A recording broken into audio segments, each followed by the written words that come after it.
Welcome to Watch the Booker Man, and we are continuing the WCW rebuild today, 164 days from Starrcade. We are also just a few weeks away from our next special episode of WCW Nitro, New Blood Rising. So the plan for this week's video is to try and get 2 episodes booked of Nitro so that the next video I bring you can be that. And with all the things that I wanted to do before next week's show done, I am going to just go on through. There are people that I want to bring in, and I've obviously read the comments with suggestions, and there's some really good suggestions in there, but at the minute I just feel like the shows that we're doing and the way that we have our roster set up, we don't really have space to be forcing too much new stuff in. So I'm going to try and continue to develop the people we're developing and the storylines that we're building with Lance Storm, Kanyon, all those people, and hopefully if we either get a B show or just as things settle a bit more, it will feel like there's more room for those people to come in and make their impact. I could bring in AJ Styles now, but at the moment I'm trying to build up Super Crazy and Tajiri, so if he comes in, maybe outshines him. You know, is there a benefit to having him show up when we're hoping that people are being wowed by the emergence of Super Crazy and Tajiri?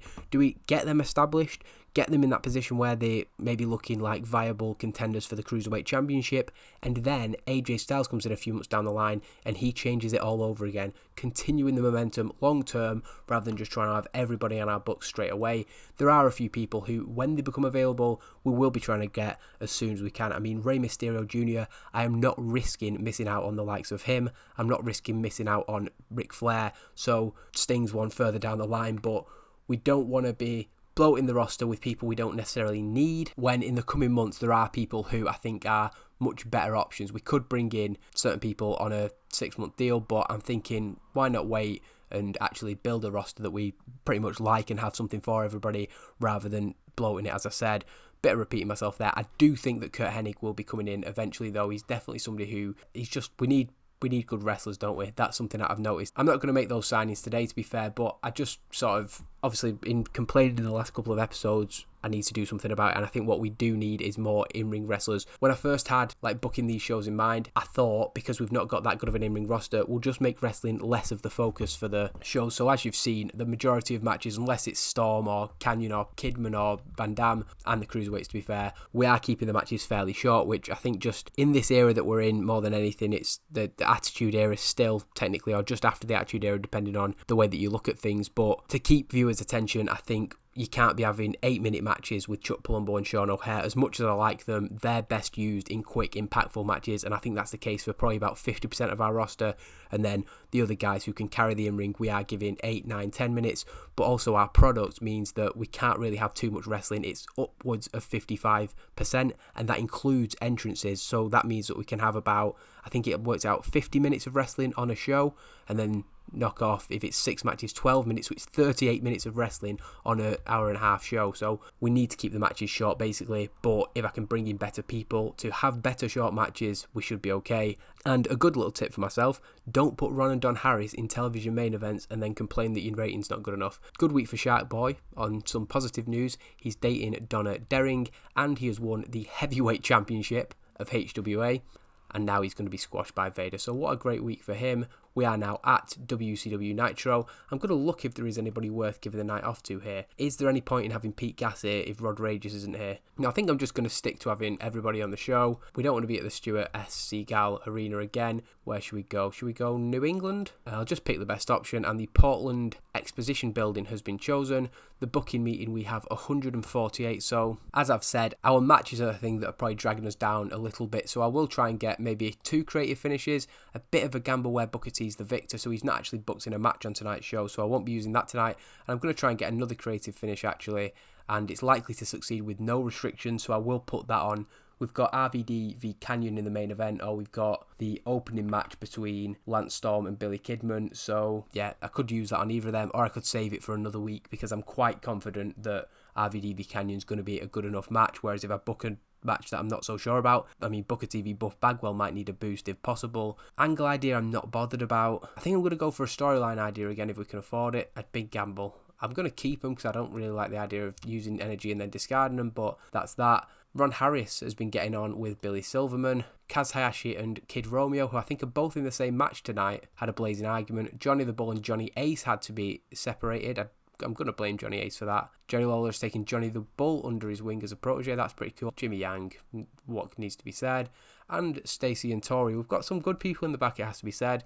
Maybe we need to continue to shape our locker room so that some of those bad apples maybe aren't there for the long term. Fit Finley's run his training drills. Again, I forgot to put the pre-booked matches in there, which is a little bit annoying, but we do have, as I said, a couple of matches that we announced last week. The Cruiserweight 3-way, Lance Storm and Billy Kidman, Natural Born Thrillers in action, Vader in another squash match, Hugh Morrus v one of the quote-unquote Extreme Outsiders, and there is Rob Van Dam versus Kanyon booked for our main event. So I'll get everything I've booked into the game now, and then we'll run through what I hope is a considerably better episode than last week's show. RVD's in the main event, so I'm pretty confident it will be. And there is, again, only a few people left off this week's show entirely. That is the Harris brothers, whose 1 month contracts will expire within the next week, and the yet to debut Pete Gas, who, with Rod Rageous' contract officially beginning on the 1st of August, it shouldn't be too long before we introduce those guys into the fold. But this week, before the show, we have 3 Count defeating the Young Dragons when Evan Courageous pins Kaz Hayashi with a countdown. The match is designed to revolve around high spots, and everybody, as we see with these unimportant people who are in the Cruiserweight division, they're all hovering around 50, which means that basically any of them who we choose to push could get higher up. But at the minute, there's nobody really standing out. We then get a 4-on-4 where the Mamalukes, Big Vito and Johnny the Bull, with Jetstorm, which is Stormjet, Devon Storm and Jason Jett defeat Kui Wee, Mark Jindrak, Mike Saunders and Reno. Again, average performances in there from pretty much anybody, but Big Vito pins his brother Reno with a double underhook DDT, and again it's just keeping these guys, who we don't really have too much for, in ring shape for when they do get eventually reintroduced back to TV. And I do have plans for everybody actually on the roster at the minute, whether they're minor and whether they're major. It's still a case that everybody has something. It's just about when I choose the time that we can showcase some other people's, other than the main 5 or 6 stories that I've chose to highlight in these first few shows. The final match of the pre-show sees Steve Corino again defeat David Flair, this time using a figure 4 leg lock, and that's a story we were telling, that Steve Corino is a technical master and David Flair just isn't quite up to scratch. Performance is nothing to write home about, but we begin the actual episode of Nitro with a really good match, and the entrance of Billy Kidman gives the commentators the chance to welcome viewers to the show, but straight into a match is something that I've found myself doing quite a lot. It wasn't an intentional thing, it's just felt often that that's the best way to kick off a show when I don't necessarily have need for long talking segments all the time. But as Kidman makes his entrance, we do see the replay from last week where he did pin Lance Storm. Even though there was a lot of context surrounding that, we do see that Billy Kidman pinned him, and that's why he got this match. Everybody is bad from ringside, but Lance Storm, to be fair, he may be a heel, but he is absolutely incredible in the ring and proficient, and he does manage to pick up the win. Billy Kidman going to the top to try and repeat the shooting star press that did get the win last week, but this time Lance Storm can crotch him and basically targets his leg from there, and that results in, when the single leg Boston Crab is applied, he has no choice but to tap out, and that is the first defense that Lance Storm has made of the WCW United States title. And I've just remembered something that I do want to mention, so I'm going to do it now before I forget at the end of the show, or if the show changes anything. One thing is that we're now getting notes that the titles haven't been defended for a while. That's why I remembered when it said defense number 1. Those 2 titles will be defended at the New Blood Rising show, but it's going to be like 70 days by then that they haven't been defended for.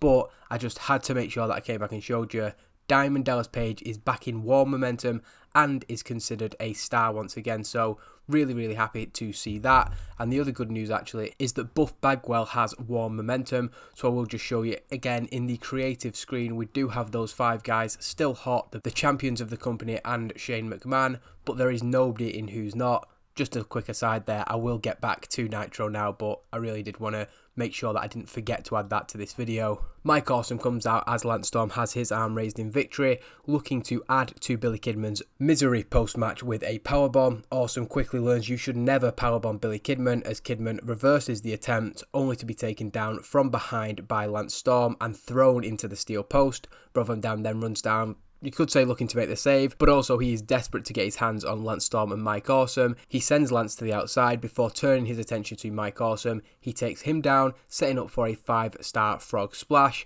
but RVD's leg is grabbed by Lance Storm before he can do it, and while he fights free, Awesome is now to his feet and pushes RVD from the top rope, and he hits his throat on the guardrail. Mike Awesome then picks up the limp Rob Van Dam, who he was always a great seller, so I'm sure he could put that across really, really well, and hits him with a powerbomb to the floor. The commentator's putting over that is, of course, only a very, very thin protective mat, but the two men, Lance Storm and Mike Awesome, leave together as RVD is checked on. The commentators put over that RVD looks to be in a really bad way after that, and cast doubt on his involvement in tonight's main event, where he is scheduled to face Kanyon. And I have learnt from the last few weeks of pretty terrible matches by putting on Billy Kidman and Lance Storm in the opener. That got a 73. I'm hopeful that RVD and Kanyon can at least match that, if not better it, and that should mean that we don't get that warning from the USA Network like we got last week. We do lose heat to this storyline again, but I am happy with how things are developing with this dynamic. After the break, we come back and Shane McMahon is speaking with Devon Storm,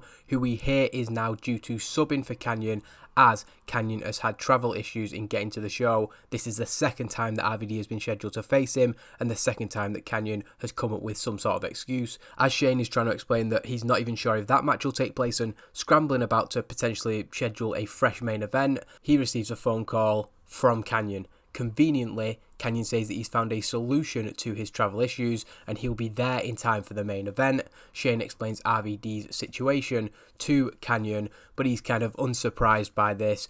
What a coincidence that just as soon as RVD is in a condition where he's going to be weak for that main event, if he can compete at all of a sudden Kanyon's so-called travel issues aren't an issue anymore. And considering I didn't have too much in mind for Kanyon when I first started this save, I'm really liking how this character is developing, particularly in contrast to the popular Rob Van Dam, who I'm sure is going down an absolute treat with the WCW audience. Buff Bagwell then makes his way down to the ring and he cuts an angry promo on Booker T and Diamond Dallas Page. He poured his heart out and they just laughed. He doesn't recall them laughing though when he stood tall and left both of them laying 2 weeks ago. He's done being underestimated, and in 2 weeks' time he is taking the World Heavyweight Championship with him. Before then, however, he insists on Booker T coming down to the ring and he dares him to laugh in his face. The World Heavyweight Champion obviously isn't going to back down from that, but as he stands at the top of the ramp taking in the reaction from the crowd, Kwee Wee turns up behind him. However, the sneak attack that he has in mind is thwarted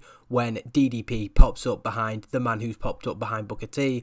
DDP grabs Kwee Wee and drops him with a diamond cutter on the top of the stage, so Kwee Wee is not getting up from that. Booker T then marches down to the ring with the not so confident Buff now looking to escape, only to find that he is stuck between DDP on the ramp and Booker in the ring. He chooses to return to the ring and looks to getting some shots on his future opponent, only to be quickly dropped with a bookend. Once again, Bagwell's scheme appears to have backfired, and you can sort of see the booking here is just painting Buff as kind of hapless, but he hates this perception of him, and it's all playing into the perception of the character that he had around this time.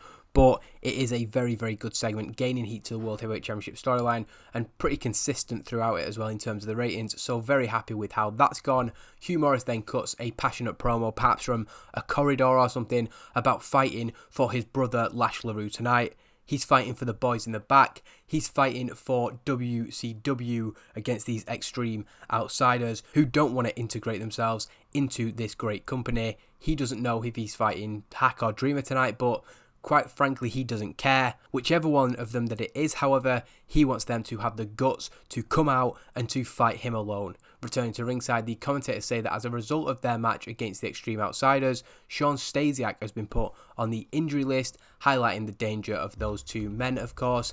And we also have the commentators say, and I might have put this in a later segment, but I'm going to say it now anyway, this match will be competed as Hugh Morrus made the challenge last week and used the words Extreme Rules. Shane McMahon is going to make this an Extreme Rules match, which is basically going to be our version of a no DQ or hardcore match, specifically when it involves Hardcore Hack and Tommy Dreamer, and that is Shane's solution to the fact that they simply refuse to play by our rules. He obviously wants them in the company, and it seems like the answer is to basically, if they're going to bring tools and weapons, then they can expect their opponents to do the exact same thing, and it's almost unofficially creating a hardcore division without specifically having a hardcore title to compete over. This is a lot worse than last week's Cruiserweight 3-Way actually. I knew it was going to be a bad match because they don't have investment in the workers, but last week's match I think was at least in the 40s, whereas this hasn't quite reached that. But in 5 minutes and 37, Yoshihiro Tajiri pins Kid Romeo with a brainbuster, Elix Skipper and Super Crazy both at ringside. Jamie Noble comes alone, and it's a high spots match, which I don't know why I did that. I think just because I assumed it was a cruiserweight match, I'd put it as high spots, but Jamie Noble and Tajiri, they probably don't need that. I think this would have been better as a regular match, so I'll also accept my share of the blame for that not getting a good rating. I think it might have even got 40 if I'd have just done it regular, and Kid Romeo was off his game.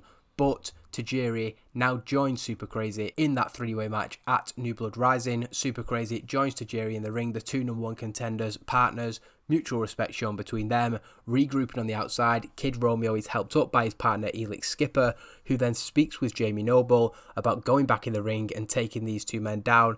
Bitter, sore losers, but running down from the back, Sugar Shane joins his two future opponents, ensuring that the planned attack does not go ahead. The three heels do then back on up the ramp, while Sugar Shane stands with his two future opponents. Not a very good segment either, but I'm looking forward to the three-way match, and it does give us a match in the Cruiserweight division, which includes a recognisable name, and I'm hoping with what I've got planned to book next week, we are going to quickly see Tajiri and Super Crazy up into the recognisable category. Kanyon is then shown arriving at the building. It's taken him no time at all, considering he was apparently in a situation where he was never going to make it before the end of the show, with Scott Hudson asking him how he managed to go from being unable to make it to being here in such quick time. Kanyon says that they should be thankful that he risked life and limb to get here, not questioning how he did it. He should be being praised. Now, speaking of praise, he won't be getting any for this segment because a 47 is a really poor rating for this interview. Hudson asks him about Rob Van Dam potentially being unable to compete tonight, but Kanyon feigns shock at this. We saw that Shane McMahon explained the situation to him earlier, but he's saying he had no idea. He says it'd be such a shame if RVD is unable to compete, especially after the effort that he made for all these fans to be here. It'd be a shame if Rob Van Dam let all these people down.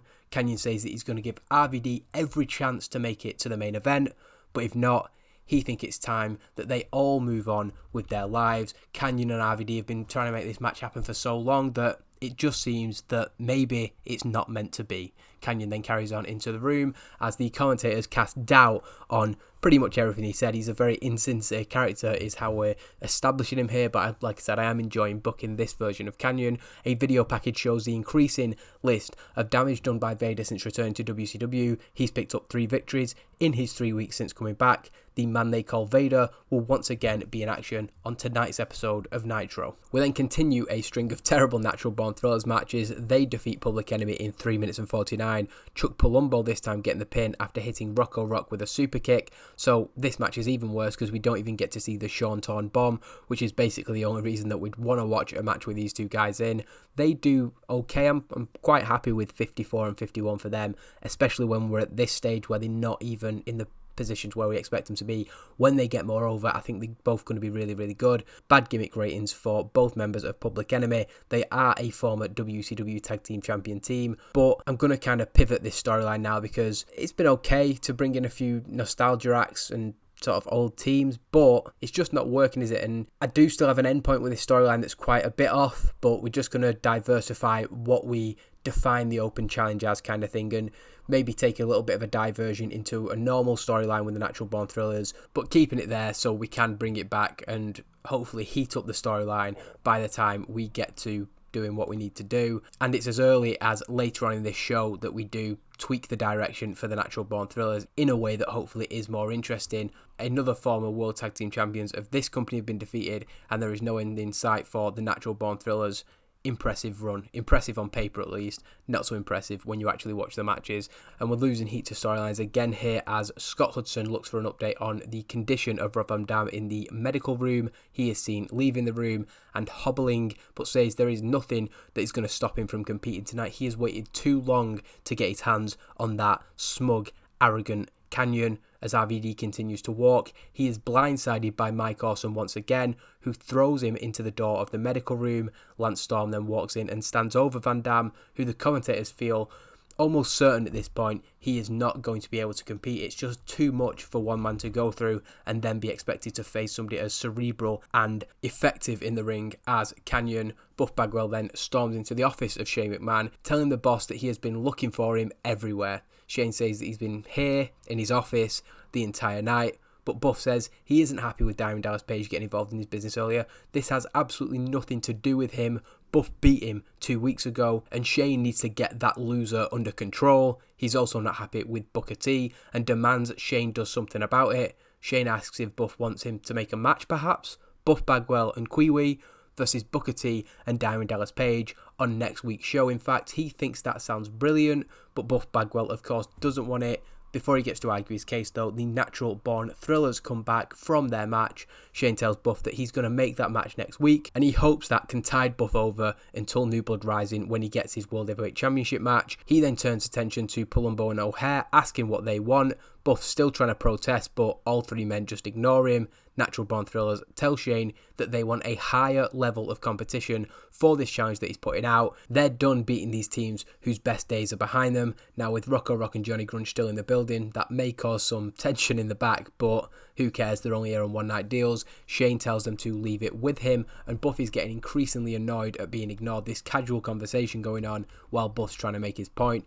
Chuck tells Buff that if he doesn't want to team with Kiwi next week, maybe he can call his old buddy Scotty and they can face the champs. Buff is annoyed by the mocking tone of these two guys as well and storms off. He's not being taken seriously considering he is the number one contender. We then get a pretty poor match as the two men don't click, but Vader defeats Shark Boy in 48 seconds with a Vader bomb. Pretty much that simple. 52 from Vader is okay.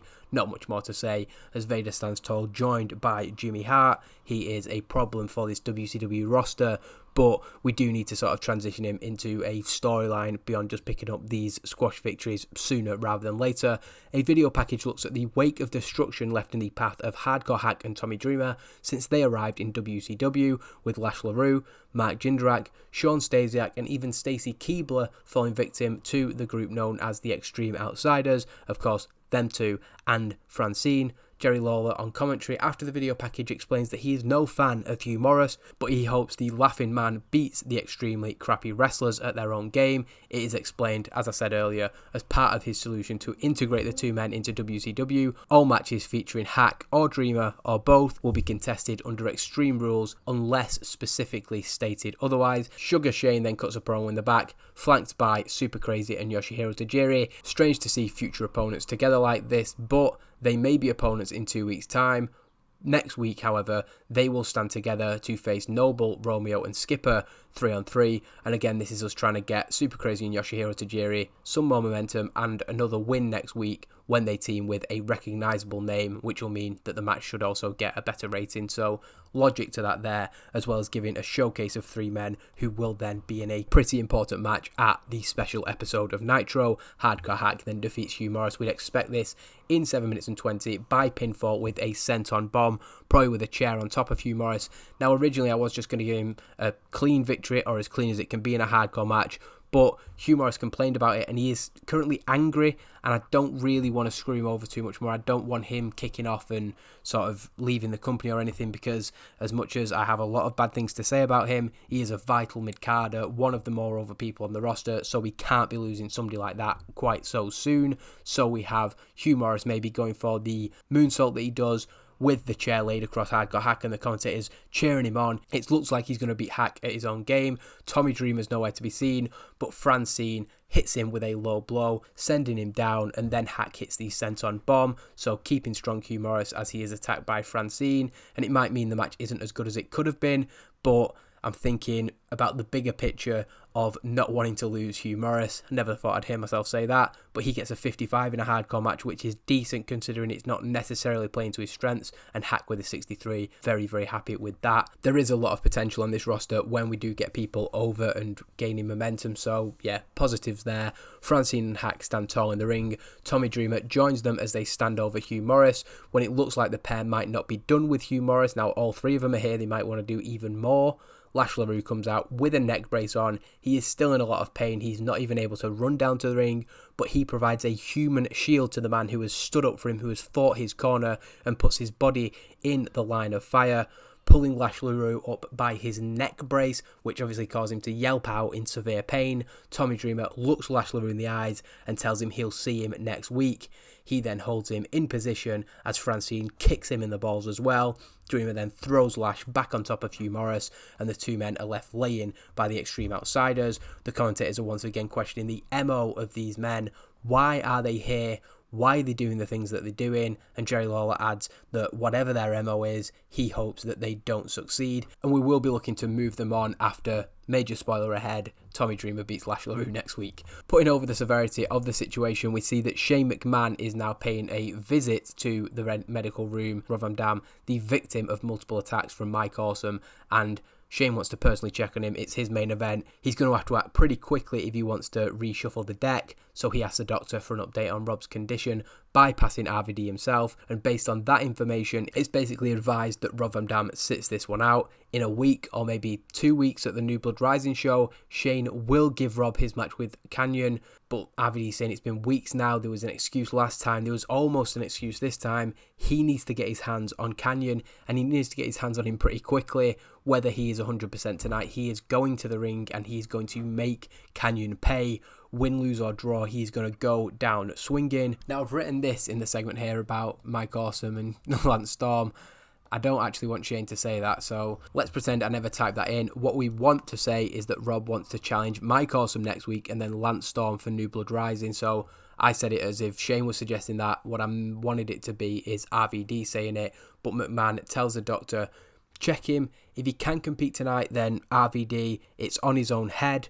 But they're not going to focus on the future until they know whether RVD can get to this match with Kanyon just yet. Shane leaves Rob Van Dam and the Doctor to continue their assessment, and we do gain heat to that storyline with Shane McMahon's involvement really helping us there. Now, we get a poor segment next, to be fair, and it is the reintroduction of David Flair. He cuts a promo. We just want him to pander to the crowd. Remember, he is a babyface, but I don't necessarily think he's that much of a likeable babyface.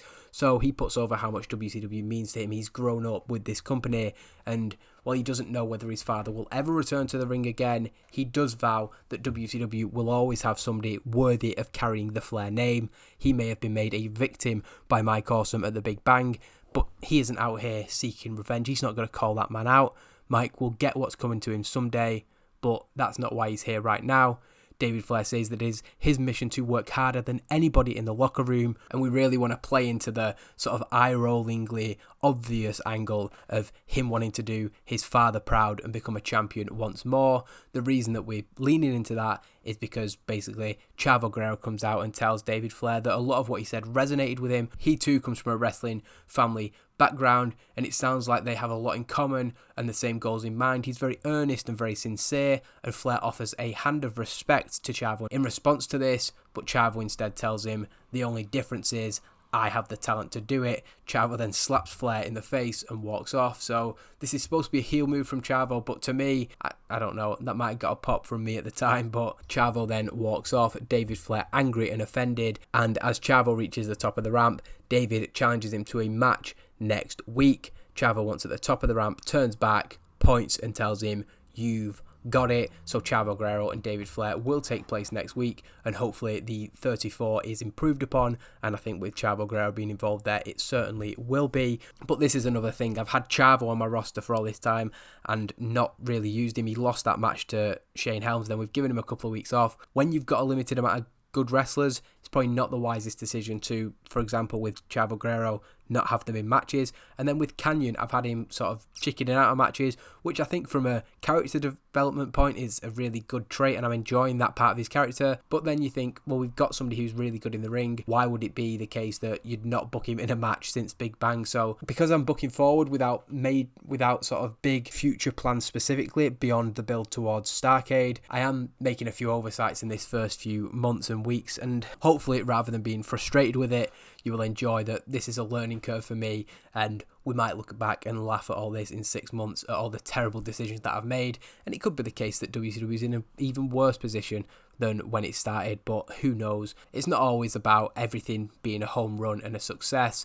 Hopefully my failures are just as enjoyable to watch as the successes. Buff Bagwell is then with Scott Hudson, and he's walking and talking. He's grabbed Scott Hudson and he said he's had enough of being made a laughingstock and he's going to go and do something about it. He lands at the locker room of Diamond Dallas Page and stands in front of the door. Before he knocks on, he turns back to Scott Hudson and says that DDP is not going to be laughing when he's done with him, and then he's going to come for Booker T after that. Buff then turns around to face the door, only for it to open right into his face and knocking him down. So a bit of a comedy segment here, making Buff Bagwell look even sillier.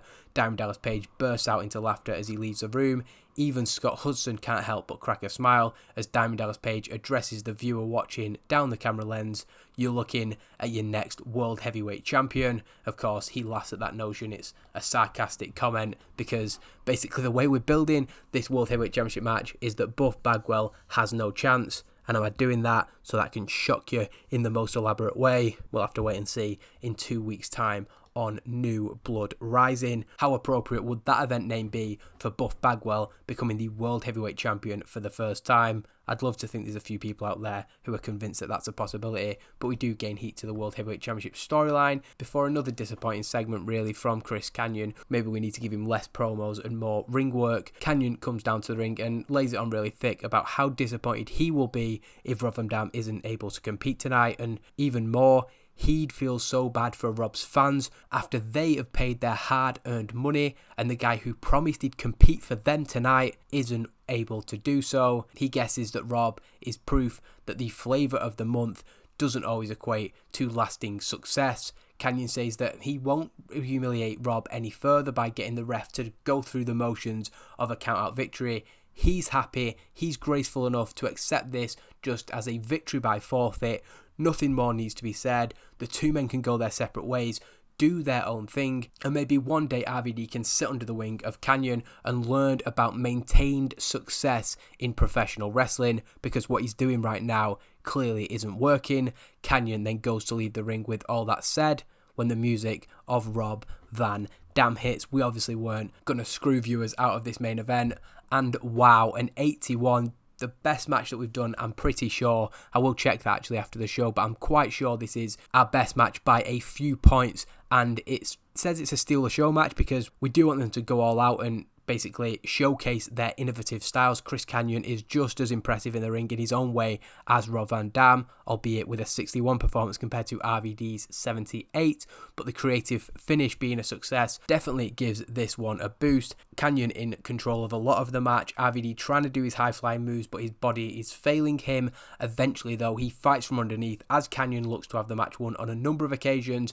and RVD can come back and hit the 5-star frog splash. It's 10 minutes and 20. I originally had this down as I think 12 minutes, but again, the match angle ratio means we are quite limited to about 40 minutes of wrestling per show, I think it is. We do of course gain heat to the Generation of Innovation storyline, and yeah, after the lows of last week, I just want to sort of savour this moment a little bit more. Good wrestling and decent reaction from the crowd. I'd argue that that's an understatement. An 81 I'm absolutely delighted with. I almost don't want to go into the post-match segment because I feel like angles are just going to bring us back down. And yeah, it's a 59, so losing heat to the storyline we've just really boosted up, but advancing the United States Championship storyline. And as you can see on screen there, the thing that I mentioned earlier about the natural born thrillers, because when Rob Van Dam is barely able to get back to his feet and holding his ribs, selling severe pain as his arm is raised by the referee, that's something he probably doesn't want the ref to do. The commentators put over the incredible fight of RVD, and I think this is a really good way. People who aren't aware of RVD, they've seen the flashy side of his gimmick, they've seen that he can do amazing things in the ring, but it's also that he's still a gritty, tough fighter, and that's what the purpose of this match was, as well as showing how exciting he is to watch. The respite is short-lived, however, as Lance Storm and Mike Awesome come out from the back and look to finish the job that they've been attempting to complete throughout the night. They help Kanyon on the outside back to his feet. When the three men reach the ring, RVD puts his hands up. He's ready to fight even if he has no chance, but he doesn't need to because the natural born thrillers run down and make the save. The three men then work together, sending Kanyon and Team Canada packing, and Rob Van Dam and the natural born thrillers stand tall to end the show. And this is just about us trying to again add a little bit of coolness factor to the characters of Chuck Palumbo and Sean O'Haire. We've tried to associate him with Shane McMahon, who has that flavour of the month and that likeable side to his character, and then Rob Van Dam has a groundswell of public support, and I don't think as somebody who was watching wrestling at this time as a little kid, I'd argue there's very few wrestlers in the history of the business who have the cool factor of Rob Van Dam, and I just think that those two stood behind him, RVD kind of telling the heels to bring it on. I think there's just a cool visual to that definitely does something for Sean O'Haire and Chuck Palumbo, who again, you will notice I'm quite keen to get them established in the company because of all those Power Plant and Natural Born Thrillers guys. Those were by far my two favourites. I say that, it's mostly Sean O'Haire, but Chuck Palumbo also had a lot about him, and you can see that of the guys, he probably had the best WWE career, so it does show that there was certainly that talent and people definitely saw something in him. And we didn't even lose popularity in our two main regions, and we've gained actual numbers. So I'm not saying that things are looking up and we've turned it round and the ship is no longer sinking, but there's the evidence. Actual growth, finally. And I couldn't be more contrasting in my outlook considering how last week's went. Of course, the media scrum is done. The show is all set. And as I said, this is supposed to be a double header episode. So I'm just going to go straight through to the next show. I don't have anybody who I need to bring in for the next show, I don't believe. So yeah, we'll just go there. The best show that we've done so far, by the way, by a considerable distance. I will look at our top 100 to see where it stands, even beating out the Great American Bash and Big Bang, so happy to see that. Chavo and Rob Van Dam got a 79 at the Big Bang, Lance and Rob Van Dam got a 75, so there's only 6 matches that have been above 70 so far, and one of them is above 80, RVD and Chris Kanyon. Very, very happy with that, and it just shows that we're doing really, really good things with these guys. I do hope that RVD can sneak into the Who's Hot list eventually, but still got nobody on the Who's Not. Very, very happy with that, and I will just look to see if anybody has moved up. No, it looks like everybody's still where they are. I am keen for Mike Awesome and Rob Van Dam to be the next 2 people to move up to well-known. I also would like Kanyon too as well. I think that's our best TV rating so far, so RVD is a draw. I think that's what I'm learning here. Like I said, I do want the game to inform the decisions that I make more than I usually would. Often I just get on rails, and that's why when I have long-term plans, I'll have like, this is what's happening at X point in time, and I won't basically go off that direction unless something major happens. So actually what I'm doing here is allowing the game to tell me RVD in the main event is getting better ratings, even though he's not that over. He is a draw, it looks like so far. I know it's only a couple of examples, but it appears to be the case, and therefore I'm going to continue to push him and position him as a main event guy. And I just want to do that when people who I try and push, maybe if 6 months down the line Sean O'Haire and Chuck Palumbo aren't doing any better, we will pivot and we will change based on what we've seen in the game. That's why I'm going to look at the Who's Hot and Who's Not list. If there is somebody who I'm trying to push and it's just not working, and the way that I'm booking them is leading their momentum into the gutter, we will have to look at how we can change the booking rather than just sort of ignoring it and using the game for the backdrop of me sharing my ideas. I am going to make sure that I do things like that. CM Punk may be leaving. So it's not a case of him leaving, it's just a case that he's falling out with Dave Prezak by being very vocal of his criticism of his boss. That doesn't seem like something CM Punk could do at all, so hopefully his dislike of authority don't get him in trouble further in his career, because he seems to be somebody with super potential. The Wall has left WCW. He's still in rehab until November. I'm going to put him on the shortlist just so that we can see if anything interesting happens with him, but I don't think it's that likely that we're going to bring him in. And we are now at the 1st of August, which means Rodriguez gone from MCW because he is now a member of the WCW roster. Those two guys, could it be tonight that we see them debut? Who knows? We do need to set the gimmicks of Rodriguez and Pete Gas. Both of them, I'm assuming, are in the unrecognisable category, but Pete Gas, he's got badass. Now, I can't think of anybody who is less badass than what I've seen from Pete Gas, and I think we just need to go with Stooge. I think that's the fairest way, and it's a Weasley underdog gimmick, and I think we will also give the same gimmick to Rodney. I think the good thing about gimmicks in the more recent games is that you can change them if you need to, so obviously he's always going to be a Weasley underdog character, I think, personally, but when the character that I am going for with these two becomes more clear, we are also able to change it. Now, that picture of Pete Gas I don't particularly like either, so there was another picture of Rodney available, and it looks like there's one as well for Pete Gas, so I will use the Mean Street Posse version of him for now. Like I said, things can change, but I don't just want to bring them in as, like I said, imagine Pete Gas coming in and trying to push him as a serious badass character. It just wouldn't work for me. He does have the size though, so he is pretty impressive physically, but it's just the case that he's just not that believable. Don Harris leaving, Ron Harris will be going soon after that, so there we go. I don't like how it tries to send me to Mid-Atlantic so often, so I'm just going to, this is the one at the top of the list that we haven't done yet. So the Hobart Arena has been chosen for the venue. The booking team, we have 148. So what I'm actually going to do is, I'm not going to use these gamble ones. I'm just not, it's as simple as that in it. If it's a bit of a gamble, I'm not going to take the risk. So I'm just going to disregard some of these. There's no point. Creative finish likely to succeed can stay. A big gamble of a gimmick idea is just not worth it at this stage of the game. If we were firing on all cylinders, maybe I would do it, but I'm just going to discard them because it does make it a little bit harder to see what's going on. A bit of a gamble. I'll get rid of them too as well. And then we will spend our creative energy for tonight and hopefully have something that is worth using. Spend creative energy. I do want a character idea because I'm trying to get Hugh Morris's momentum back up. I don't really want to do it too much though, so I'll try and get another one. Big gamble, so I'm just going to discard that. It's absolutely a waste of time. So we have 68 creativity left. So is there an angle that I'm thinking of tonight that I'd like to give a boost? I just think a creative finish is always a safer bet. A near certainty with no restrictions. So pretty well that's gone. Violent J, absolutely not. Coco Beware, I'm not going to be able to use him. He could have hung out, but no.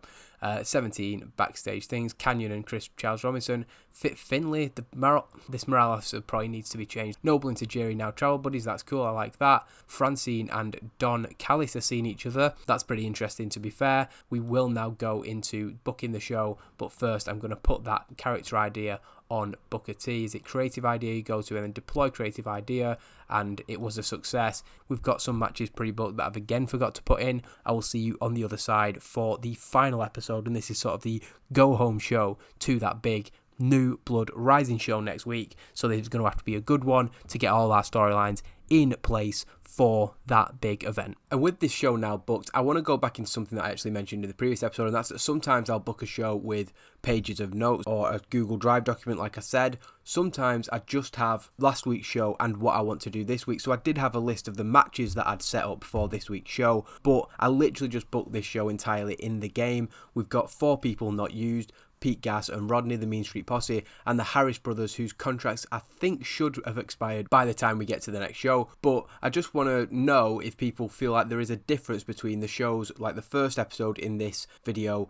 is very meticulously planned out and notes written for every segment away from my laptop, and then this week's show is just sort of booked on the fly. So if it is noticeable, I'm not sure it will be, let me know. And obviously if one show's really, really bad and one show comes across really, really well, maybe I can consider that as I approach future shows. But we will now go into Nitro, of course kicking off with the pre-show. And Steve Corino defeats Big Vito, 2 men who are yet to reappear on Nitro television, but it's a submission victory in 7 minutes and 29 with a figure 4 leg lock. A good performance from Steve Corino again.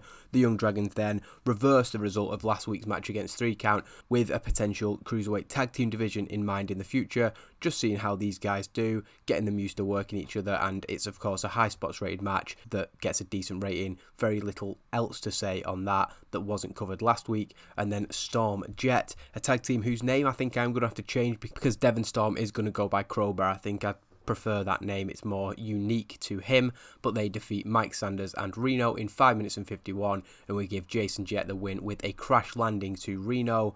And you can see why. Decent performances from the 2 faces, the 2 power plant guys who haven't yet been used on screen. Also, they are struggling, but we will introduce them back into the show, albeit in a minor way tonight. And we begin with an okay match. It's a 3-on-3 that was basically following up what happened last week. We get 8 minutes and 29 of action, so like we say, a decent match. Rob Van Dam doing well with an 83, Lance Storm okay with a 72, but we get a disqualification when, as Rob Van Dam is sort of crawling to make the hot tag to one of the Natural Born Thrillers, Hack and Dreamer come through the crowd with their weapons and take out the 2 men. This leads to the Natural Born Thrillers brawling away from the ring with Hack and Tommy Dreamer, and the referee has no choice but to call for the bell. It's a DQ victory for Rob Van Dam and the Natural Born Thrillers. The situation in the ring sees that Rob Van Dam is on his own with his 3 enemies, and while Lance and Mike didn't necessarily seem to get along with their partner throughout the match, there were a few miscommunications early on. They do invite him to take the lead in going after Rob Van Dam. Rob is always up for a fight, of course, but is quickly outnumbered by the 3 men running out from the back. Billy Kidman and then Johnny the Bull look to make the save, 2 guys who also have issues with these men involved. But once they reach the ring, Lance and Mike decide to leave Kanyon high and dry. They've seen Rob Van Dam get laid out, and they don't really need to get involved with Billy Kidman and Johnny the Bull at this stage of the game. Kanyon doesn't realise that the two men have left and is dropped with a forget about it by Johnny the Bull, which is followed up by a shooting star press from Billy Kidman. So a disappointing finish with the DQ, but plenty of storyline development here, and hopefully a happy feel-good moment as Billy Kidman hits the shooting star press. The two men then check on RVD in the ring. Despite his condition, it is confirmed in 7 nights' time Rob Van Dam will face Lance Storm for the United States Championship as a result of the controversial finish to the United States Championship tournament final a few weeks ago, and last week when he defeated Kanyon despite being in a very, very bad condition. In the back, Buff Bagwell storms into the office of Shane McMahon, shouting no repeatedly. He's just saying no, no, no, no, no. Shane asks Buff what's wrong, and he says that he's looked at the match board and no. Shane says that the match is booked tonight, it's happening. Booker T and Diamond Dallas Page will face Buff Bagwell and Kui Wee. Buff simply shouts no. Shane says quite casually yes. From denial to bargaining, Buff asks at least can he find another partner for tonight. He doesn't want to face those two men with Kui Wee in his corner. Shane considers this and says that if Buff's willing to find somebody else who's willing to team with him, then feel free. But he wants Buff to be the one to break the news to Kui Wee, and he needs to tell him right now. So a good segment between these two. I'm very happy with that gain heat to our World Heavyweight Championship storyline. Shane seems to carry it according to the green notes there, but the fact we're getting segments with Buff talking in that are this good does tell me that we're coming out of that slump that he's been in. Catching up on the brawl between Hack and Dreamer and the Natural Born Thrillers, the WCW cameras have found that they've fought through the crowd, and the four men are now battling on the concourse inside the Hobart Arena, and they're using their environment to continue to cause harm to each other. Walls and doors and trash cans, whatever they can get their hands on, anything not nailed down, as they say. Security at the building are forced to step in before they become a danger to anybody else, but the four furious men continue to attempt to brawl. They're not going to stop fighting. Eventually, when the two pairs are kept apart, Hack and Dreamer decide that they're going to leave the building. Of course, Tommy Dreamer will be back later to face Lash LaRue, but for now, they're heading outside to cool off before they have to deal with Lash LaRue later, and we advance the Extreme Outsider storyline and finally get some heat added to the Natural Born Thrillers. So like I said, I'm pivoting away here from the open challenge style thing that we've been doing and actually putting them in what I hope is a more substantial storyline. Hack and Tommy Dreamer, of course, a lot better than the likes of the teams that we've seen in previous weeks. Diamond Dallas Page comes down to the ring. He's looking to hype up the crowd, asking them who they think Buff Bagwell might find to be his partner tonight. He's looked around the locker room and he doesn't know if there's anybody stupid enough to step up and stand beside Buff Bagwell against him and Booker T. With that said, Buff did manage to weasel his way into a World Heavyweight Championship match next week at New Blood Rising, so who knows what he's capable of. This is a new era in WCW, but DDP doesn't see any future where Buff is carrying the big gold belt. There's a reason that he's never held a singles title in his career, and he doesn't see that changing against somebody who, from first-hand experience, he knows is one of the toughest men in the business. DDP says that he's sure another clash with that man is in his future. DDP always has his sights set on the World Heavyweight Championship, of course, but next week he doesn't yet have a match. However, he spoke to Shane McMahon earlier, and they've agreed, in the spirit of that show, he can issue a new blood open challenge. Anybody who wants to come and face him, who hasn't been in the spotlight in WCW so far since the return, well, now's your chance, and DDP will be there next week. Another really good segment with the promo from him, and I'm hoping the rest of the night can keep this level up, and we do go into New Blood Rising with a hot World Heavyweight Championship storyline. Returning from the back, Buff Bagwell is approached by Kui Wee, who is enthusiastic about main eventing WCW Nitro tonight with Buff Bagwell. Buff tells him the bad news: you're out. Kui Wee's in shock, but Buff tells him to hit the road, and he's completely disrespectful to him because of how this story goes throughout the night. We really have to hammer home how much he just makes Kui Wee look as little and insignificant as possible. Buff then continues on his way, approaching Mark Jindrak, who stands over him menacingly. Buff sort of gulps and then asks him how he'd feel about teaming with him tonight. Before he answers, Stacy Keibler wheels Shawn Stasiak into the shot. He's got a big bandage on his leg and unfortunately cannot walk. Shawn says that he is Jindrak's tag team partner and sorry, he's not available to be loaned out tonight. Jindrak looks at Buff and shrugs. he's going to have to look elsewhere. And while this is a mini storyline attached to the World Heavyweight title storyline throughout the night, I've not put these segments in. And sure, it might be because I think they're all going to rate not that well and it'll lose heat, but also because I don't think the idea of Buff looking for a partner is going to actually affect how the World Heavyweight Championship storyline's perceived, despite the fact that he is talking about finding a partner to face Booker T and DDP. 24, that is absolutely shocking. I know David Flair's not good, but Chavo with a 42 isn't good enough either.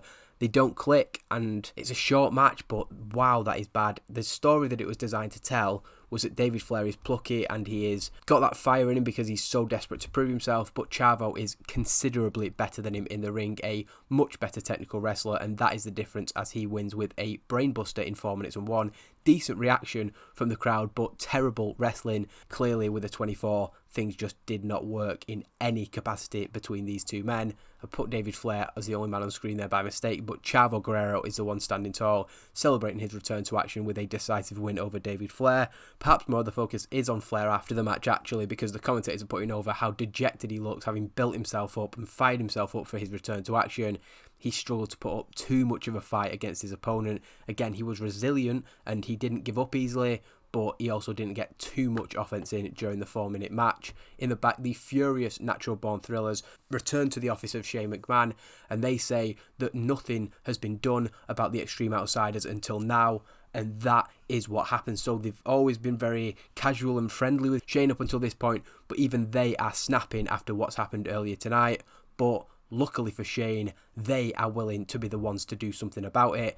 They're going to defend their World Tag Team Championships next week, right, at New Blood Rising, but they want their hands on Hack and Dreamer, so how about they put the two things together, and if it has to be a World Tag Team title match, they are happy to fight them. Shane says that he is expecting Tommy Dreamer back in the ring later tonight for his match with Lash LaRue, of course, so he welcomes Chuck Palumbo and Sean O'Haire to go out to the ring, let out some of that aggression, and deliver that news to them. So Shane very much fighting fire with fire there. He's not going to back down from the wrestlers just because they're getting heated and getting in his face. So, like you say, hopefully continuing to build that. He's a good guy. He's friends with some of the wrestlers, but also that respect has to be there. Shane has to put his foot down. And a part of the sort of secondary story to all this is that it is Shane McMahon learning to run a company on his own. He's obviously been under Vince's wing for a long time. So the mistakes that he's made, just like the mistakes I'm going to make in booking this company, we don't want to cover them up. It is going to happen that he has let the Extreme Outsiders run amok, and now it is affecting not just their matches,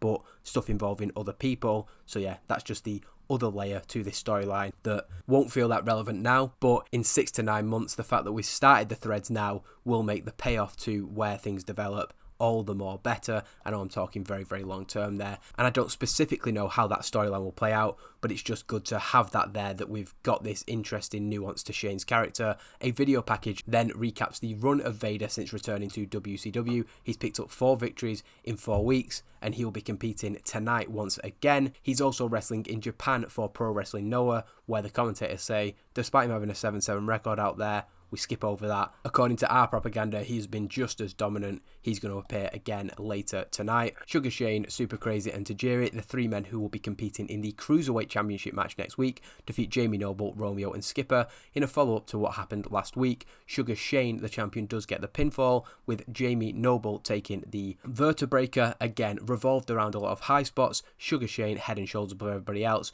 but Super Crazy also did well. With it being high spots, again, it doesn't necessarily suit Tajiri, and that's something I do need to keep considering rather than forgetting about every single time.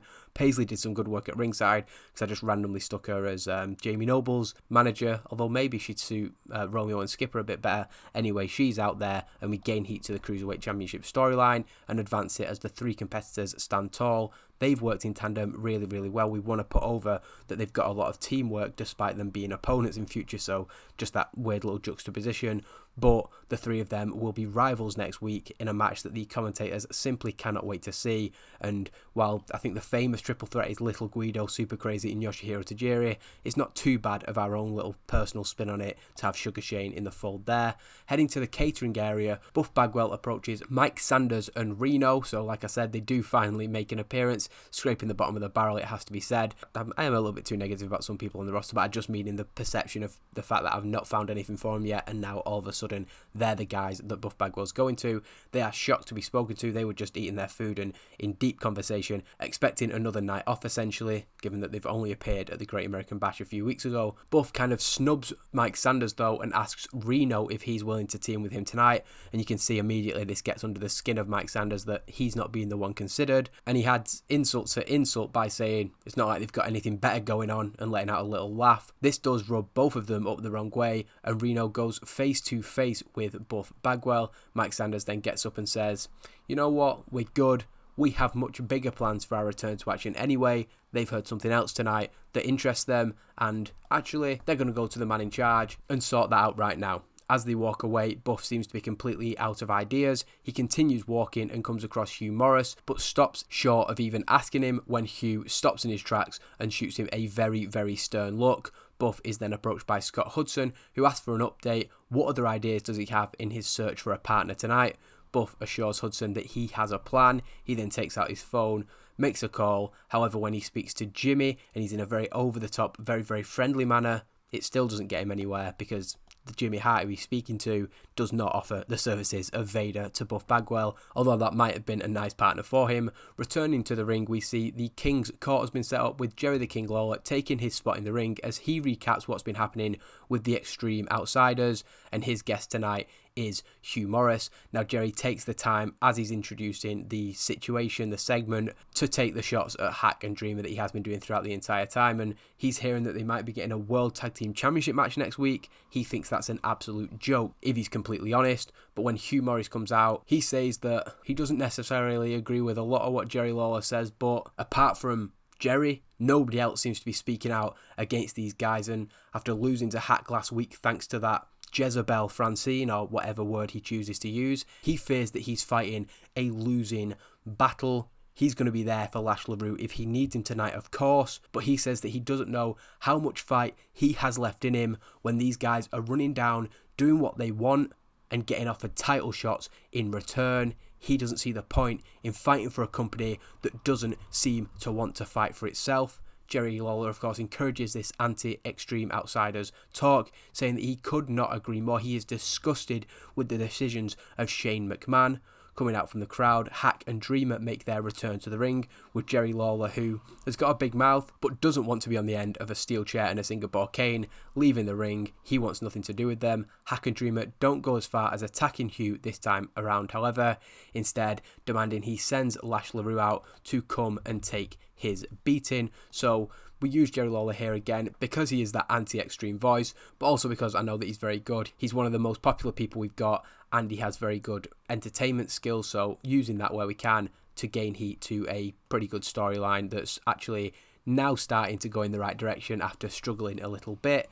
We then get Tommy Dreamer defeating Lash LaRue in an Extreme Rules match in 3 minutes and 42 with a DDT. I have, of course, lifted Extreme Rules from what WWE called ECW style matches later down the line, but I don't feel like it's out of the realms of possibility that we could have come up with that. I do feel in a way it was a sort of organic thing that I came up with, even though it's obviously not. They're the Extreme guys. We don't want to mention ECW specifically by name, so we've got the Extreme Outsiders, and then their hardcore matches are Extreme Rules, and it's kind of its own little environment within the landscape of WCW, which I like and I am hoping to grow throughout the course of the save when we have a bit more TV time to play with. A very poor match does lose heat to our storyline though. A 53 from Dreamer's okay. The crowd were very hot at the start of it. I don't know how they'll be feeling after, but basically the idea is that Tommy Dreamer beats the hell out of Lash LaRue with weapons. Hack and Hugh Morrus are at ringside, but a DDT from Dreamer to a steel chair or a trash can does get him the victory.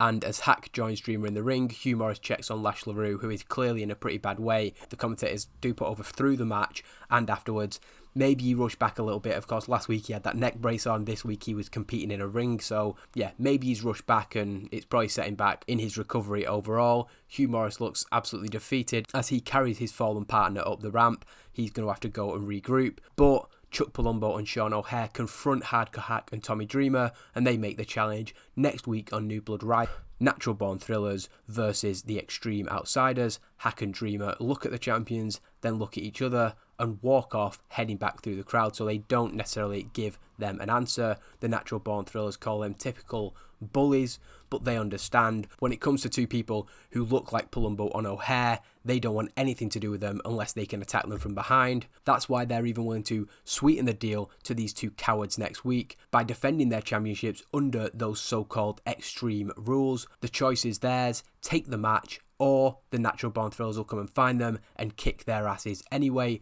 So again, this is playing into the tweener role of Hack and Dreamer. I think they've been a little bit neutral for a lot of the time, but to me, Sean O'Haire and Chuck Palumbo are definitely looking like the faces in this situation, and Hack and Dreamer their heels. But I'm hoping the reaction is more just you want to see these two teams fight. Again, I do feel like the ECW sort of, it's not nostalgia at this point, but people loved ECW and thought it was the really cool promotion. So I think even while we tried to get Palumbo and O'Haire looking cool with RVD last week and this week, I just get the feeling that fans might side with Hack and Dreamer on this despite the nature of their actions. But again, it's a good storyline, so both teams have been elevated, and we probably do need to merge those storylines to be fair. But Palumbo and O'Haire have been in some really poor segments, Hack and Dreamer have been in some really poor segments. Putting them two teams together, our only two properly established teams, definitely helps. Diamond Dallas Page and Booker T are then interviewed in the back as they look to promote the main event of tonight's show, and it is just 7 nights until a World Heavyweight Championship match between Booker T and Buff Bagwell at New Blood Rising. As they speak, however, Buff Bagwell approaches them and says there's been a change of plan. The match isn't happening tonight. DDP asks if this has come from Shane, but Buff says not quite. The details don't matter. He doesn't have a partner, so they can't be a tag match, basically. DDP says that's completely fine, and he thinks it's really brave and noble of Buff to agree to compete in a handicap match tonight. Buff says that isn't what he meant and shoves DDP. Booker steps between the two, pushing Buff away, and he tells him to find a partner because the match is happening. He might be able to wait 7 days to get his hands on Buff Bagwell, but DDP certainly isn't going to wait that long to hit him with the Diamond Cutter, and it's another really good segment. I might be speaking too soon here because the main event isn't necessarily going to be the best match we've ever done, but in terms of the consistency of all the show, we are finally getting it where the angles are lifting us up a bit more, and I'm just feeling like everything is getting a little bit better tonight. I don't know what that is. Maybe it's because I've booked it in game, so I've sort of worked things more towards the mechanics of what might get a better rating rather than when I write it separately on a document, and then I'm not necessarily thinking about how that'll work in the game, maybe, or maybe it's just a coincidence and the rest of the show might prove me wrong quite badly here. I'd be interested in if this next segment is just absolutely terrible. No, well, it's not as good as I'd have hoped, to be fair. It's a Shane McMahon promo that loses heat to the World Heavyweight title storyline. Now, I think the issue here is because I've attached every storyline that I've got to it, basically, so the ones that have low heat will have dragged down Shane McMahon's promo, unfortunately, but he's just doing a job of promoting the New Blood Rising episode of Nitro next week. You can see the already confirmed matches for that show, and I will actually, because I keep forgetting to do it, I will actually set these matches up as pre-booked matches in the game. Booker T versus Buff Bagwell. I'm not going to give away the booking or how long these matches are going to be here, but I will just stick all these matches in there, so you'll see a full match card in a minute.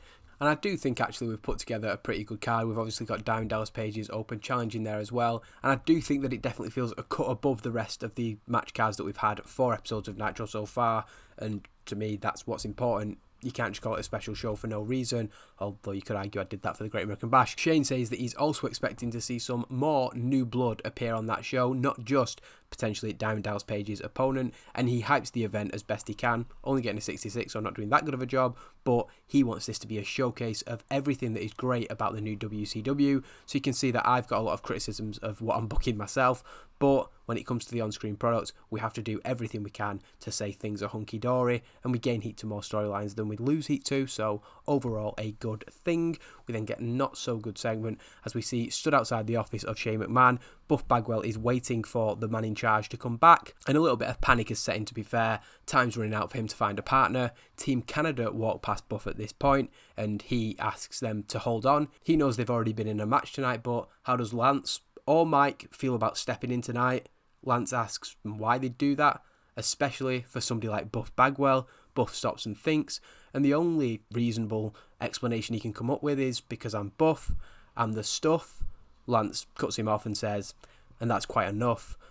But that sounds so corny when I read it out. I thought it was quite a good line when I read it, but ew. Buff Bagwell offers a title shot. When he beats Booker T next week, he'll happily give a chance to Storm or Awesome, whichever of them wants to team with him, but they clearly don't see that happening. They can think of much more straightforward ways of getting a title shot that don't involve relying on him. So again, everybody who comes across Buff Bagwell just absolutely buries him. You might think there's a personal vendetta against him. I will not comment on that. By now, Shane McMahon has returned and asks what Buff Bagwell wants. Buff considers the question, sighs and says, nothing. He's just having the spirit booted out of him today. He does actually struggle when going off script here, so in one part he struggled and at one part he did well, so not too bad. The crowd is very hot though as we go into a decent match. This is actually the best match that we've seen from Vader so far, I believe. The best performance as well. Vader defeats Bray Wellington in 2 minutes and 11 with a Vader bomb, and you will see that there's a lot of short matches that I'm booking still. Next week's going to, I think, screw us over in terms of having to have the match angle ratio below 55% matches. I might have to have one of the matches be surprisingly short or something, just so that we're not going over that. But that's again the challenge that we face. People might be looking at some of these matches and thinking, why am I doing 4 minute, 3 minute, 2 minute matches? It is so hard when you want to actually have reasonably length main events or good matches between, like last week it was Kanyon and Rob Van Dam and Storm and Kidman. If you want to give the good wrestlers time in the ring to actually have good matches, like I did with the cruiserweights, then sacrifices have to be made, and that's why we're getting so many really poor matches. Plus, I don't think you really want to watch Vader wrestle jobbers for more than a couple of minutes. Vader stands tall in the ring after another victory. Jimmy Hart takes a microphone and calls out whoever may be next in the company to step up and face him. Again, after Devon Storm stepped up, nobody seemed to want to be the one to come and take the chance tonight, and that's why he's back to facing local talents. Coming out from the back, David Flair, who is still feeling the effects of his defeat to Chavo Guerrero earlier, enters the ring and offers a hand of respect to Vader, and again, like he did last week when he tried to offer the hand to Chavo, Vader just looks at him. It might look like I'm trying to humiliate a lot of people here. I do tend to have ideas for the people who are being booked terribly. So Mike Sanders and Reno being sort of called losers earlier by Buff Bagwell, that is because I have something in mind for them. David Flair, again, I'll just tell you, I'm eventually thinking of turning him heel and having him being a smarmy little git, and that's kind of why we're doing this humiliation to justify the heel turn down the line. Again, with Buff Bagwell, it's about developing a more interesting character than the very one-dimensional character that he's been. So it might just appear like the Vince McMahon thing where he had just a thing for humiliating certain people for no reason other than his own entertainment. I do promise that that is not what I'm doing. It just happens to be the characters that I'm not a massive fan of that I am trying to change the characters of, because obviously the people who I do like, I don't really see any reason to change them. I'm trying to justify my booking of people. Flair takes this in his stride though and addresses Jimmy Hart, saying that his father has a lot of history with Vader in WCW. He then turns back to Vader and says, namely, taking the World Heavyweight Championship from you at Starrcade. So a bit of a cheeky comment, and that gets under the skin of Vader. David Flair appears to have a death wish, as if being soundly beaten by Chavo Guerrero earlier wasn't bad enough, but he is saved from this fate by Jimmy Hart. This respite may be short-lived, however, as Hart tells Flair to come back in a couple of weeks' time, and Vader will show him what he showed Rick many times. He advises he takes the next 2 weeks to get on the phone to his daddy and get some tips on how to survive this monster. Of course, David Flair is going to lose to Vader. That's pretty obvious. From an outside location, Hack and Dreamer have now responded to the challenge from the Natural Born Thrillers. We want it to be dark and grungy, they're setting under a bridge maybe. That seems a nice cliche to use. Finally breaking their silence in WCW by accepting the challenge. I did actually put a note at the bottom of this segment. I've put this as an improvised segment, and actually Hack did well, and I'm assuming Dreamer did okay.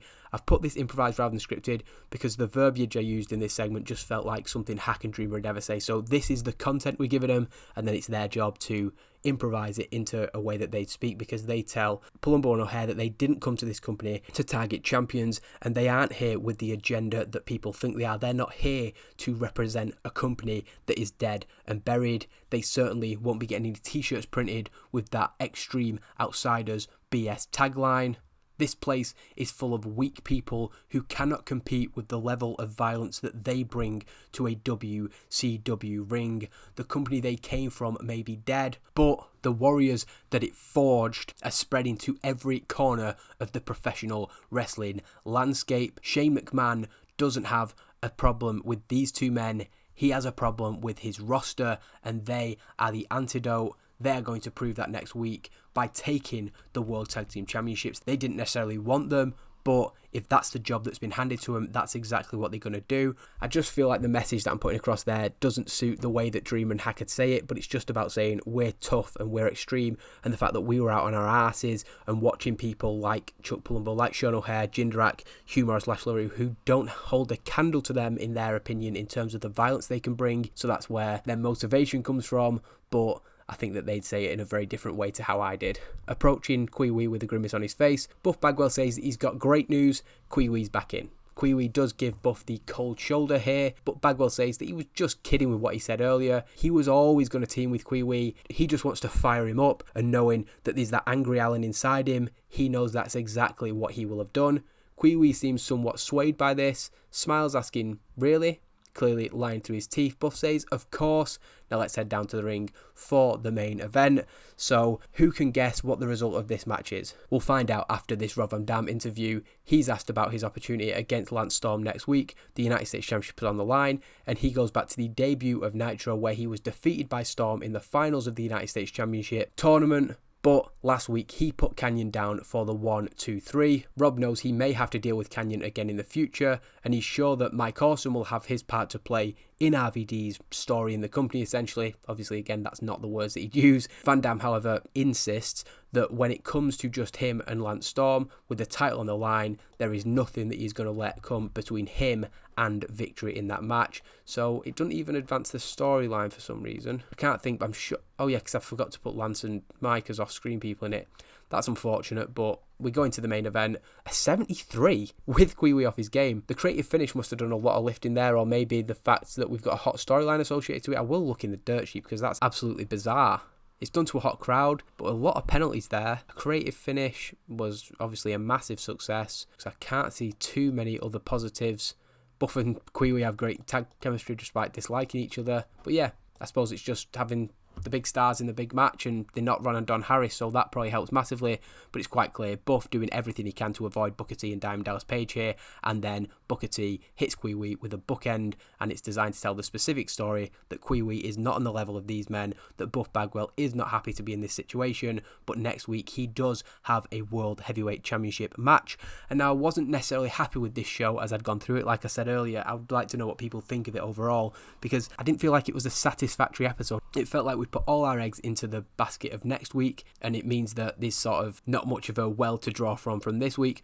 But then I booked this final segment, which I feel does sort of tie things together nicely and gives a reason for all this. The fact that we did Kwee-Wee getting kicked out, then coming back in, it made it seem a bit of a pointless storyline throughout the night. But it's about how this brings Buff to something of a breaking point after the match, having dropped off the apron as his partner was taken down by the bookend, just saying, I'm not even going to try and stop this fall, because he can see in the 6 minutes or whatever it was of the match, a couple of which were spent with Kwee-Wee trying to avoid his opponents. They just basically stood no chance. It was just prolonging the inevitable, and Buff Bagwell shaking his head, watching what may well be his fate next week. According to the commentators, he could be the one on the end of the bookend. And Don, Jerry and Mike are putting over that he basically looks pretty close to breaking point. He should be high and fired up, ready for the World Heavyweight title match, but he looks actually to be at a pretty low ebb, having been the verbal punching bag of pretty much everybody on the roster, and he's going to be the literal punching bag of Booker T next week. The winners celebrate up the ramp. They sort of give Buff a pat on the back as they go past, just continuing to mock and rip the piss out of him basically, with his partner still in the ring. Buff Bagwell does return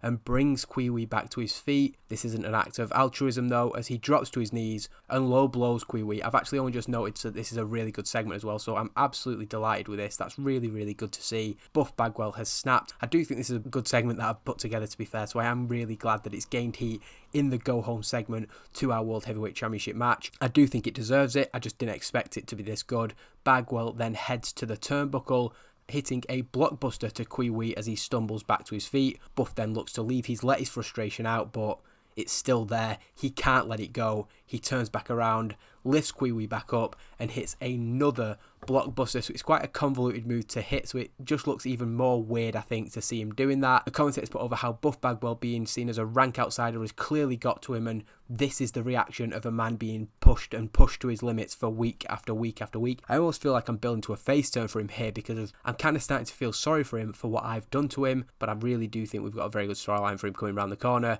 He then adopts a move of a former partner as he picks Kiwi up in a torture rack and just absolutely ragdolls him. I always thought that move on a limp and lifeless opponent always looked really brutal, and I just think you could get the facial expressions of Buff Bagwell in there as he absolutely just wrenches the spine of Kiwi before dropping him recklessly onto the ground, and Nitro ends with the shot of Buff Bagwell's just furious face. I'm hoping that he has the acting chops for this. I did rate him on dramatic acting and it's come out with a 78, so he's done pretty well.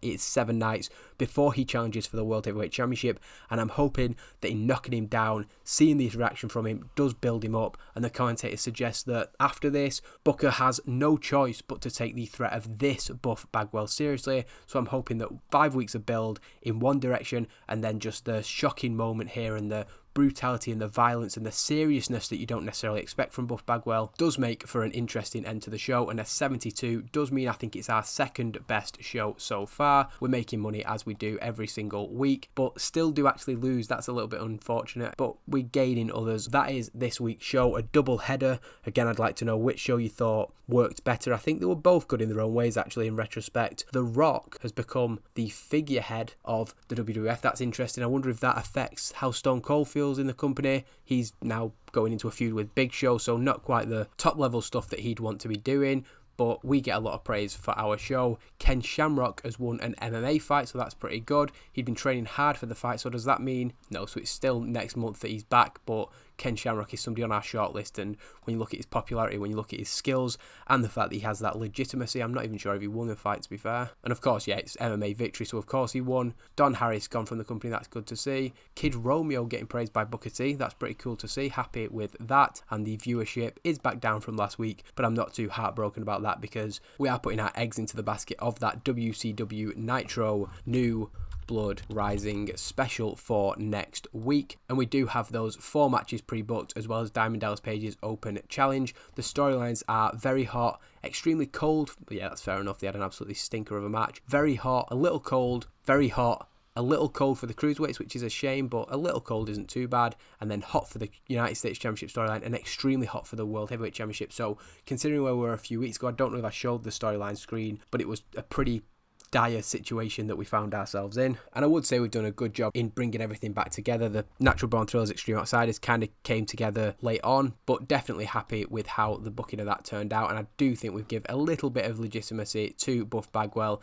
I am now going to make a new signing, one of the new guys who will appear on WCW Nitro New Blood Rising next week. Now, he's not exactly new blood, being 43 years old, but it's been something that I've discussed with people in comments. He's over, he's really talented, and absolutely incredible in-ring performer. All-round game is just so good, and while he does have those personal issues, people have mentioned that once he's on the roster, I can talk to him and try and speak him out of certain things. Essentially, it's just a case of seeing how long we can get out of him. I think I will try and get him on an exclusive just so we don't risk him getting injured elsewhere if we're paying him nearly $20,000 a month, but it is just going to be a 6-month deal. I thought about just doing 3, but I think 6 is fair. 3 months is a little bit too short. You can't always make too much of an assessment, and are we happy with everything else on that? I think we are. So Kurt Hennig will be coming into the show. I'm not going to tell you where he'll play in, but we have of course got the DDP Open Challenge, and I'm also going to bring in Dawn Marie. Francine's not happy with that, but I don't really care. We'll bring her in on an exclusive written deal. She can get, I'll just do a per show deal, because if we do eventually run house shows, we're not necessarily going to need her, and I think I'm going to do 6 months because of who she's coming in to work with. Will she take $200 for an exclusive deal? Yeah, so $200 per show for her. She's engaged to Simon Diamond, somebody else who I'm interested in bringing in the future, but the other person I'm going to bring in now is Bob Sapp, and again I think he's somebody we'll go for. I think actually we'll do a per month deal for him, and it's Bob Sapp, so I think just offering him a derisory 6-month deal is a bad idea, so we'll do a year for Bob Sapp, despite the fact that the person who he's going to come in with is also only on a 6-month deal. I was going to advance straight through now so we could get straight into the New Blood Rising show next week and treat it like I used to treat TV shows and pay-per-views in previous series, but I'm just not 100% sure. I do want to plan this episode out because it's such a big episode, and there might be more people who I want to bring in, or there might just be something that I'm not quite ready to go to the New Blood Rising show itself before I've made sure I've ticked every box and everything's where it should be. But that's enough waffling from me. It's going to be a long one with it being a double header, but hopefully you've enjoyed it, and I will see you next time. Thank you for watching, as always.